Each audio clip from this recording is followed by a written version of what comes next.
हापुड़ को सीएम योगी ने बड़ी सौगात दी है। सीएम ने 136 करोड़ की 102 विकास योजनाओं का लोकार्पण और शिलान्यास किया।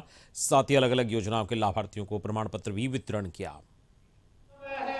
जो इस ग्रंथ में नहीं और अन्यत्र कहीं नहीं, भगवान वेद व्यास ने इसी तरह से उद्घोष किया था, महाभारत जैसा महाकाव्य रच करके। और याद करिए, मध्यकाल में याद करिए, मन चंगा तो कठौती में गंगा का उद्घोष करने वाले संत रविदास जी को भी इसी समाज ने आगे बढ़ा करके भक्ति का एक ऐसा संदेश दिया जो आज भी हम सब के लिए प्रेरणा बना हुआ है। देश आजाद होना था, आजाद भारत में कैसी व्यवस्था चाहिए, एक संविधान के निर्माण की आवश्यकता थी। और उस संविधान का निर्माता के रूप में अगर किसी ने दिया, किसी समाज ने बाबा साहब डॉक्टर भीमराव अंबेडकर इस देश को दिए। और बाबा साहब भीमराव अंबेडकर की प्रेरणा से एक ऐसा संविधान बना जो आज 142 करोड़ लोगों को एकता के सूत्र में जोड़ करके उत्तर से दक्षिण तक, पूरब से पश्चिम तक जोड़ने का कार्य कर रहा है। और भाइयों बहनों, बाबा साहब भीमराव अंबेडकर को सही मायने में अगर किसी ने सम्मान दिया है, वह सम्मान दिया है आज के देश के यशस्वी प्रधानमंत्री श्री नरेंद्र मोदी जी ने।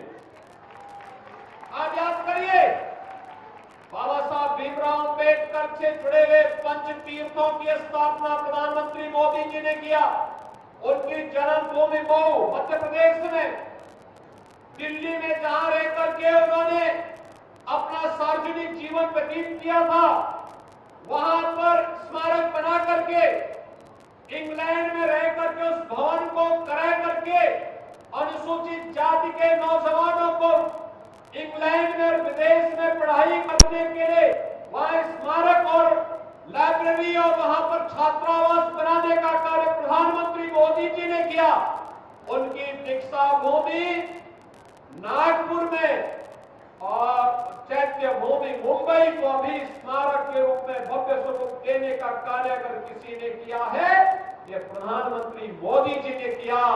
तो दिल्ली में डॉक्टर भीमराव अंबेडकर अंतर्राष्ट्रीय केंद्र का निर्माण भी प्रधानमंत्री मोदी जी की प्रेरणा से संपन्न हो पाया है। और प्रधानमंत्री मोदी जी की प्रेरणा से उत्तर प्रदेश के लखनऊ में हमारी सरकार भी डॉक्टर भीमराव अंबेडकर अंतर्राष्ट्रीय केंद्र की स्थापना कर रही है, जहां पे अनुसूचित जाति जनजाति के नौजवानों को उच्च शिक्षा के लिए और प्रतियोगी परीक्षाओं के लिए स्कॉलरशिप की एक व्यवस्था और उच्च अध्ययन करने के लिए एक व्यवस्था का कार्य हम लोग करने जा रहे हैं। अंतिम चरणों में कार्य चल रहा है और लखनऊ में कार्य बहुत शीघ्र आगे बढ़ने वाला है।